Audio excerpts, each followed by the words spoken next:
Assalamualaikum warahmatullahi wabarakatuh. Untuk video termokimia selanjutnya, kita akan belajar tentang delta H0 atau perubahan entalpi standar. Jadi, perubahan entalpi yang sudah kita pelajari itu ada standar. Nah, standar apa sih maksudnya? Standar itu maksudnya adalah delta H per mol, alias per 1 mol gitu. Jadi harus 1 mol. Tuh. Ada apa aja sih perubahan entalpi standar ini? Yang pertama ada delta HF0 ya. Delta HF0 ini adalah perubahan entalpi pembentukan standar. Nah, namanya pembentukan itu dari apa ke apa ya? Kalau reaksi pembentukan itu ialah reaksi dari unsur membentuk suatu senyawa. Contohnya misalnya guru kamu nyuruh kamu buatkan reaksi pembentukan NH3. Jadi namanya bentuk NH3, NH3 kan senyawa, berarti dia harus di sebelah kanan nih. NH3 gitu ya. Nah, NH3 itu terdiri atas apa aja ya? Oh, terdiri dari unsur N dan juga H. Tulislah di sebelah kirinya N dan H. Nah, cuman kamu harus tahu nih tentang unsur diatomik. Unsur diatomik adalah unsur di mana dia itu unsur tapi di alam bebas dia tuh selalu berdua. Jadi apa aja? Jadi unsur diatomik tuh gas. N dan H ini, nitrogen dan hidrogen ini termasuk gas. Maka unsurnya itu harus berdua nih, N2 dan H2. Nah, pembentukan standar, di mana pembentukan standar tadi per mol ini apa sih maksudnya, Kak? Oh, kamu harus ingat kembali tentang konsep mol. Gitu ya. Nah, perbandingan molnya, perbandingan tiap mol senyawa yang bereaksi itu disebut koefisien. Karena tadi kita mau pembentukan standar si NH3 ini, maka NH3-nya koefisiennya harus 1, karena kan 1 mol. Berarti koefisien yang lainnya harus mengikuti. Kalau N-nya 1 sebelah kanan, di sini udah 2. 2 kali berapa supaya 1? Iya, betul. 1/2. Hanya di sini 3, sedangkan di sini 2. 2 kali berapa supaya 3? 3/2. Nah, ini contoh dari reaksi pembentukan standar. Nah, namanya reaksi di termokimia, setelah reaksi itu harus kita simpan apa? Nilai delta HF0-nya. Contohnya delta HF0 dari pembentukan NH3 itu reaksi eksoterm 46,1 kJ per mol. Jadi satuannya itu pakai per mol. Ada apa lagi untuk perubahan entalpi standar? Contoh yang kedua ada delta HC0. Ya, delta HC0. HC0 ini adalah pembakaran standar. Nah, di mana kembali mengingat konsep reaksi pembakaran itu punya template reaksinya di mana suatu senyawa kalau dibakar artinya bereaksi dengan O2. Kalau pembakaran sempurna menghasilkan CO2 dan H2O. Namun jika pembakarannya tidak sempurna menghasilkan karbon monoksida dan H2O.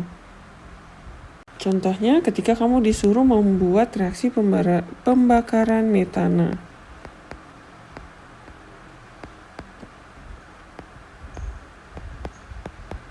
Pembakaran sempurna ya, dimana delta HC0 untuk metana pembakaran metana ialah negatif 601,7 per mol. Nah, tadi kan pembakaran standar nih, maka metana yang dibakar harus 1 molnya alias koefisiennya harus 1. Kita setarakan, kalau C-nya 1 maka sini juga 1. H-nya ada 4. Maka 2 kali berapa supaya 4? 2. Terus setarakan O-nya nih. O di ruas kanan ada 4, maka di sini 2. Selesai. Selain ada pembakaran dan pembentukan standar, ada juga delta HD0, yaitu penguraian standar. Penguraian ini merupakan kebalikan dari pembentukan standar. Berarti dia dari senyawa yang diurai menjadi unsur-unsurnya. Berarti reaksi ini kalau disuruh bikin penguraian NH3, maka tinggal dibalik. Jadi NH3 sebelah sini menjadi setengah N2 tambah 3/2 H2, dan delta HD-nya juga kebalikan. Yang awalnya nih negatif menjadi positif 46,1 kJ per mol. Selanjutnya ada delta HN0, yaitu perubahan entalpi netralisasi standar. Nah, apa sih netralisasi itu? Netralisasi itu ialah reaksi antara asam dan basa, di mana hasilnya itu pasti garam dan H2O. Contohnya ialah reaksi NaOH, yaitu basa natrium hidroksida dan asam klorida, yang menghasilkan garamnya, yaitu NaCl dan H2O. Seperti tadi, di sini di setelahnya, di mana netralisirnya standarnya itu minus 890,4 kJ per mol. Cek dulu koefisien masing-masing apakah sudah sama. Na di kiri 1, kanan 1, O-nya 1, berarti sudah benar nih reaksinya. Selain netralisasi, ada reaksi penguapan standar atau delta HVAP, evaporation, yaitu penguapan.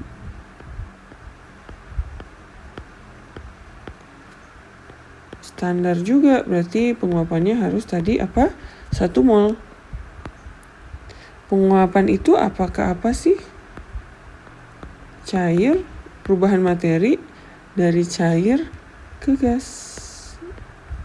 Contohnya adalah reaksi penguapan air, yang awalnya H2O dalam bentuk liquid menguap menjadi H2O dalam bentuk gas,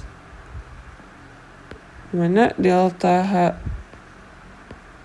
H0-nya itu ialah plus 44 kJ per mol. Bisa disimpulkan nih, reaksi penguapan adalah reaksi endoterm.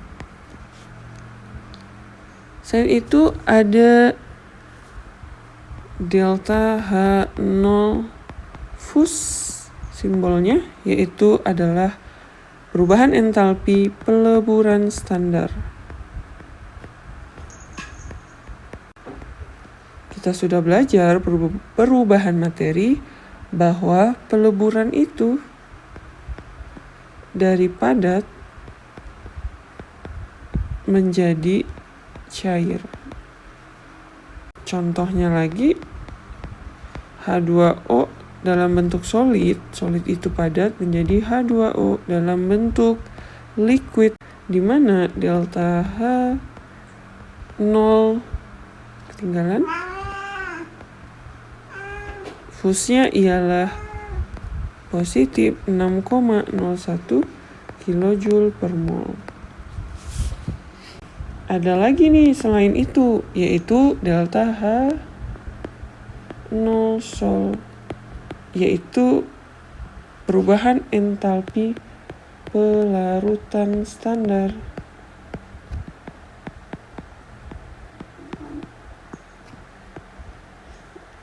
Pelarutan ini artinya kita mereaksikan suatu senyawa X ke dalam air sehingga akan membentuk kation dan anion dari si senyawa X itu. Contohnya, kakak memasukkan NaOH ke dalam air melarutkannya. Menjadi apa dia? Oh, menjadi kationnya Na+ dan OH-. Dengan delta H 0 Solnya sebesar min 6,01 kJ per mol. Terakhir ada delta H0 sub. Ya, ini adalah perubahan entalpi sublimasi standar, di mana sublimasi itu perubahan materi dari padat ke gas. Contohnya, H2O padat yaitu solid menjadi H2O gas dengan delta H 0 subnya positif 50,01 kJ per mol. Jadi ada 8 perubahan entalpi standar, di mana satuannya harus diingat yaitu kilojoule per mol karena setiap 1 mol. Dan ini koefisiennya tadi harus 1. Contohnya pelarutan standar NaOH, berarti NaOH harus 1, nggak boleh 2 NaOH. Terima kasih yang sudah menonton.